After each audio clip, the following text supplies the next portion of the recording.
قل هل يستوي الذين يعلمون والذين لا يعلمون إنما يتذكر أولو الألباب.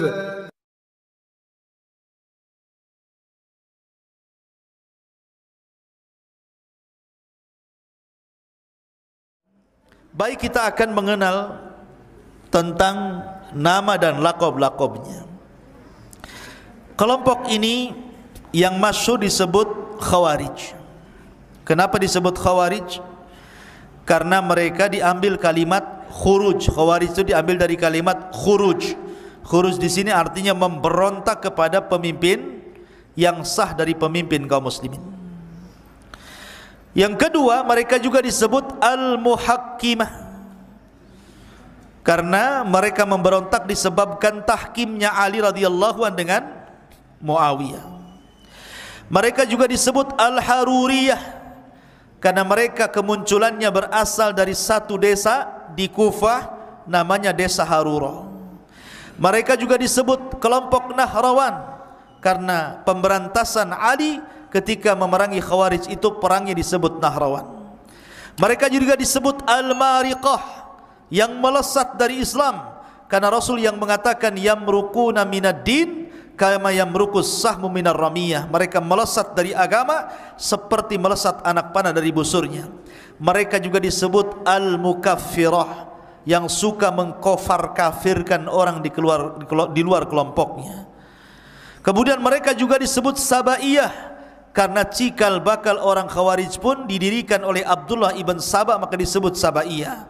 Mereka juga disebut Nasibah, karena mereka sangat mencela keluarga Nabi SAW, termasuk Ali radhiyallahu an. Itu nama-nama Khawarij. Intinya mereka Khawarij. Lalu sifat-sifatnya seperti apa? Sifat-sifat Khawarij itu, yang pertama, sifat Khawarij itu mereka mengkafirkan manusia karena dosa besar. Siapapun yang melakukan dosa besar, kafir. Minum khamar, kafir. Berzina, kafir. Maling, kafir. Merampok, kafir. Semua dikufar kafirkan. Semua kafir kecuali dia aja enggak kafir. Kemudian yang kedua, suka memberontak kepada pemerintah, baik dengan ideologi ataupun dengan perbuatan. Kemudian yang ketiga, mereka melakukan muamalah kepada pemerintah itu seperti muamalah dengan orang kafir. Ditogut-togutkannya pemerintah itu. Wah, ini pemerintah togut, enggak benar nih. Ya. Kemudian yang nomor 4, sarfun nusus, suka memaling-malingkan nas Al-Quran dan Sunnah. Setiap ada ayat yang memerintahkan kepada kebaikan, mencegah kepada kemungkaran, pasti ditujukan kepada pemimpin. Mereka itu juga sifat-sifatnya adalah kasratul qurra, banyak baca Quran, banyak ibadah, luar biasa ibadah mereka. Dan mereka masih muda-muda, tapi jahil agama. Mereka menang semangat, masih muda-muda, jahil agama, akhirnya mereka mudah dipengaruhi. Kemudian juga mereka menampakkan syiar-syiar Islam. Ya, kadang-kadang mereka pakai baju-baju yang syar'i, pakai cadar, celana cingkrang gitu ya. Tetapi itu bukan tanda-tanda teroris. Ya, itu bukan tanda-tanda teroris, kan itu sunnah Nabi SAW. Mereka hanya ria saja, ingin menampakkan bahwa mereka di atas Islam. Ya, karena terorisme ini ideologi. Orang melakukan bom bunuh diri itu bukan karena pakai cadar, bukan karena celananya cingkrang, bukan karena pakai jubah. Bukan itu yang mendorong itu orang untuk melakukan bom bunuh diri. Tetapi yang mendorong orang melakukan bom bunuh diri itu karena ideologinya, karena akidahnya, karena keyakinan dan pemikirannya yang sesat yang mendorong dia untuk melakukan bom bunuh diri. Jadi bukan karena pakaian. Nggak ada urusan pakaian dengan bom, nggak ada urusan cingkrang dengan bom, nggak ada urusan janggut dengan bom, nggak ada. Karena bom itu ada urusan dengan ideologi yang sesat. Ya. Ma'asyiral muslimin yang dimuliakan Allah Azza wa Jalla. Kemudian di antara ciri-ciri mereka adalah al-khalal. Mereka ada kepincangan ketika memahami Al-Quran dan Sunnah. Mereka selalu melirik ayat-ayat yang berbicara tentang azab dan meninggalkan ayat-ayat yang bicara tentang rahmat. Mereka lebih memilih azab-azab ancaman dan mereka meninggalkan azab-azab tentang perjanjian ataupun surga dan neraka. Kemudian juga mereka jahil. Mereka jahil. Mudah untuk segera menghukum sesuka mereka dan keras hati. Dan ini yang lebih parah, mereka memerangi orang Islam dan membiarkan para penyembah berhala. Harusnya para teroris ini kalau mau bom bunuh diri sono ke Israel. Karuan jelas musuhnya kan. Ngapain pula kemudian bom bunuh diri trotoar? Ya, apa yang mau dibom? Kalau mereka itu mau membunuh sana, membunuh orang-orang kafir yang jelas memerangi kita di Israel sana, yang menembaki orang-orang Palestina gitu ya. Kenapa? Karena juga tidak dalam Islam itu tidak semua orang kafir harus diperangi.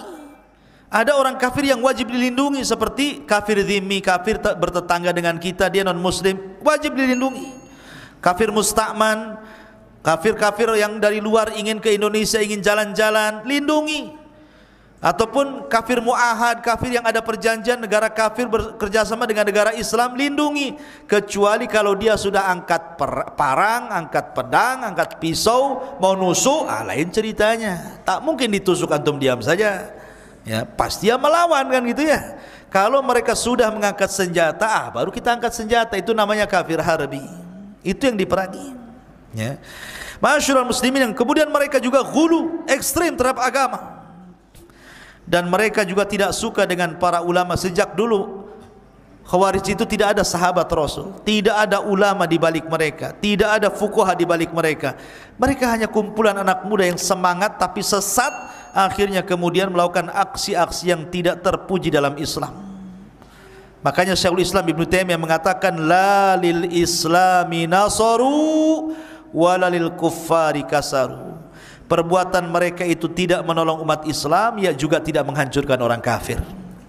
Islam tidak tertolong dengan perbuatan mereka, justru Islam semakin buruk. Dan mereka juga tidak menghancurkan orang kafir, tetap saja orang kafir kuat. Bahkan terkadang ada orang-orang kafir menjadikan isu teroris masuk ke negara-negara Islam, cari teroris, ngomongnya rupanya cari minyak di negara itu. Isunya teroris, padahal yang dicari minyak. Dia bantai dihancurkannya negara-negara kaum muslimin, dijadikan isu nasional. Oleh karena itulah maka ikhwatu fiddin yang dimuliakan Allah Azza wa Jalla, Khawarij ini bahaya.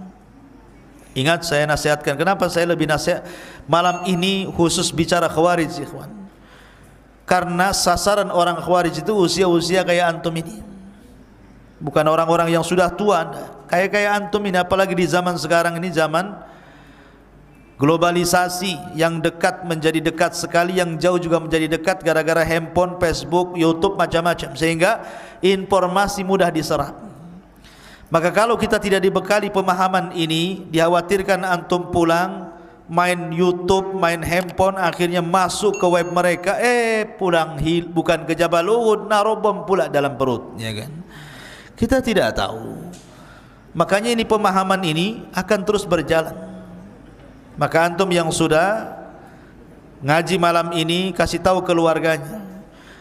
Kalau ada 3 ciri, antum punya tetangga nih cirinya. 1, ngajak memberontak pemerintah. Yuk kita turunkan pemerintah ini. Udah nggak beres pemerintah ini, banyak korupsi, pemerintah zalim, pemerintah tagut, harus kita ganti. Allahu Akbar umpamanya. Nah, itu udah nggak beres tuh. Ya. Jangan mau, kalau sudah mau ngajak-ngajak berontak, 1.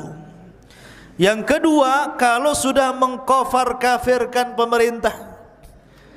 Oh, pemerintah ini zalim, tidak berhukum dengan hukum Allah, berarti pemerintah ini tagut, berarti kafir. Maka yang mendukungnya kafir, berarti menteri-menterinya kafir, berarti polisinya juga kafir, tentaranya kafir, TNI-nya kafir, partainya kafir, pendukungnya kafir, semua kafir, dia saja yang enggak kafir. Enak kali, ya kan?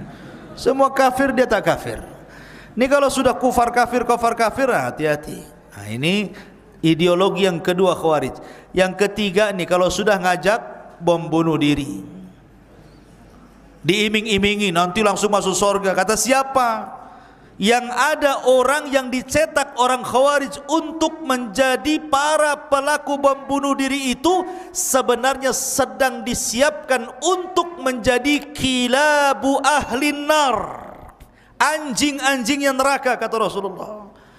Karena Khawarij itu anjing-anjingnya neraka. Jadi kalau orang mau untuk dijadikan pengantin bom bunuh diri, hakikatnya Anda itu dijadikan anjingnya orang Khawarij untuk dimasukkan ke neraka. Makanya Rasul mengatakan hum kilabu ahlin nar, hum kilabu ahlin nar. Mereka adalah anjing-anjingnya neraka, mereka anjing-anjingnya neraka. Naudzubillah. Ya. Jadi orang Khawarij ini bahaya sekali, ikhwatu fiddin yang dimuliakan Allah Azza wa Jalla. Baik, ini materi tentang Khawarij.